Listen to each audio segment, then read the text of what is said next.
अस्सलाम वालेकुम दोस्तों। आज हम बात करेंगे मुल्क की सियासी सूरत हाल पर। पाकिस्तान की एक जमात पीटीआई, जो कि एक पॉपुलर जमात है, उनका जो लीडर है साबका चेयरमैन इमरान खान, वो जेल की सलाखों के पीछे कैदो बंद है। वो बार बार मुज़ाकरात का कह रहे थे और हुकूमत भी मुज़ाकरात का ही खेल खेल रही थी। चंद दिनों पहले आपने देखा होगा कि धरनों की बात हो रही थी, एहतजाज की बात हो रही थी।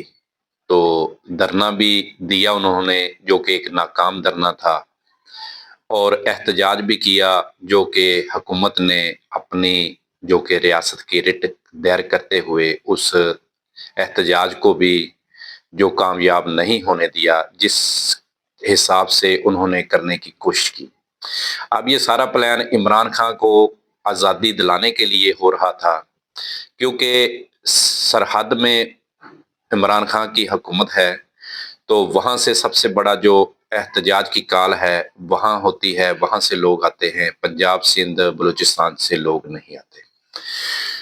एहतजाज भी हुआ, धरना भी नाकाम हुआ, जानी इंसानी जानों का नुकसान भी हुआ, महंगाई बढ़ी और रोजगार के मौके कम हुए। अब इस हुकूमत को आए हुए भी तकरीबन 2 साल बीत चुके हैं। वही बात अब टेबल पर बैठकर मुज़ाकरात पर आकर ख़त्म हो रही है। जो स्पीकर है कौमी असम्बली के इजाज़ सादिक साहब, उन्होंने पहले तो कहा कि नहीं जी, कोई कोई मैं मुज़ाकरात की पेशकश नहीं कर रहा, कोई इसमें मेरी मुदाखलत नहीं है। अब उसी के चैम्बर में बैठकर मुज़ाकरात हो रहे हैं। फौजी अदालतों से 9 मई के लगे हुए थे, वहाँ से भी जो कि फैसले आने शुरू हो गए हैं। अब मुज़ाकरात भी होने शुरू हो गए हैं। इसमें मेरा सवाल ये है कि अगर यही स्पीकर साहब ने कौमी असम्बली का, जो या सादिक साहब स्पीकर हैं, उन्होंने यही किरदार अदा करना था, अगर यही उन्होंने अपने कमरा देना था, अपना दफ्तर देना था, ताकि वहाँ पर बैठकर ये मुज़ाकरात हो सकें, तो ये कुछ अरसा पहले भी हो सकता था। जो 26 मई का एहतजाज था, इसको रोकने के लिए हैवी मशीनरी का इस्तेमाल किया गया, यहाँ तक कि फौज बुलाना पड़ी। पूरे पाकिस्तान की पुलिस को पंजाब में बुलाना पड़ा और इस्लामाबाद में, वफाक में बुलाना पड़ा। और जो कंटेनर थे जिसमें खुराक थी, जो कि ताज़ा सब्जियां तक थी, जो कि एक दिन बाद वैसे ही खराब हो जाती हैं, वो कंटेनर लगाने पड़े रोड के ऊपर।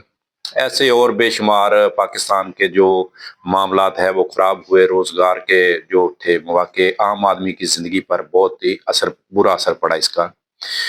अब इमरान खान जेल में बैठा इस सारे चीज को कह लें कि इंजॉय ही कर रहा होगा, एहसास की बात नहीं।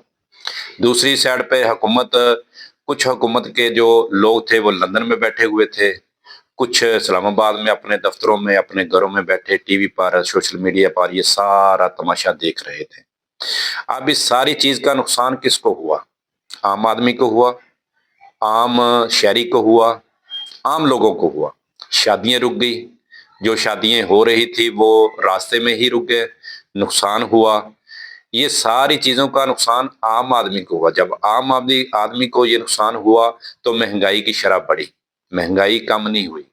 जो दूसरे ममालिक के जो हुक्मरान हैं वो देखकर इसको क्या कर रहे हैं, खुश हो रहे हैं कि ये मुल्क किस तरफ जा रहा है। ये क्या मुआशी इसकी जो पॉलिसियां हैं, ये तो अपने मुल्क में ही इत्तेफाक इत्तेहाद से बैठकर, ठीक है हर मुल्क में जमहूरियत है, ये मामलात होते हैं, लेकिन ऐसे नहीं होते। अभी या सादिक साहब ने जो अपना किरदार अदा कर रहे हैं मुज़ाकरात में, तो ये चंद दिन पहले भी हो सकता था और अच्छे तरीके से हो सकता था। और एहतजाज हर शहरी का हक है, लेकिन अगर हुकूमत एहतजाज में रुकावट न डाले और एहतजाज करने वाले भी अमन और सुकून से और एक अपना सिर्फ रिकॉर्ड करवाएं एहतजाज, चले जाएं। अभी इमरान खान साहब ये कह रहे हैं कि कुछ मखसूस ज़राए से पता चला कि इमरान खान साहब ये कहते हैं कि आप तो बाहर एक गुड्डी गुड्डे का खेल खेल रहे हैं। आप जो असल बात करने वाली है उसे ना पार्लियामेंट में उठा रहे हैं और ना ही बाहर, क्योंकि जब 26 मई का एहतजाज हुआ था तो उसमें उनका कहना है कि गोली चली हुकूमत की तरफ से اور ہمارے کچھ لوگ شہید ہوئے، کچھ لاپتہ ہوئے۔ جو لاپتہ ہوئے ان کو عدالتوں میں پیش کیا جائے، اور جو شہید ہوئے ہیں جن کی وجہ سے ہوئے، گولی چلائی جنہوں نے، ان پر FIR کروائی جائے۔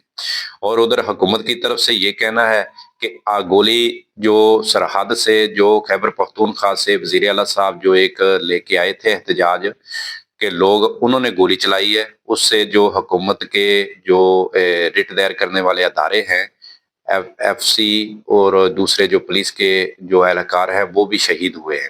ان کا پرچہ جو ہے، ان کی FIR وہ عمران خان پر ہونی چاہیے، اور عمران خان کی جو زوجہ محترمہ ہے وہ احتجاج کو لیڈ کر رہی تھی، ان پر ہونا چاہیے۔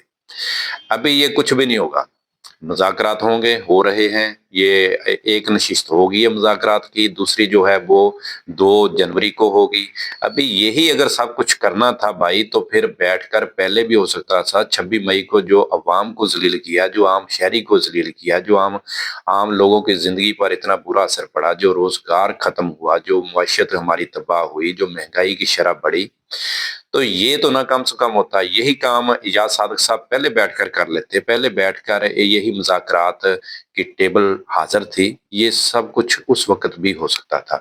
تو میری دعا ہے کہ اللہ پاک اب بھی ہمارے یہ جو حکمران ہیں ان کو ہدایت نصیب فرمائے، اب بھی بیٹھ کر مل جل کر یہ کچھ نہ کچھ کریں۔ یہ بقایا 3 سال رہیں گے، اس میں عام آدمی کی جو زندگی ہے اس پر کچھ اچھا اثر پڑے۔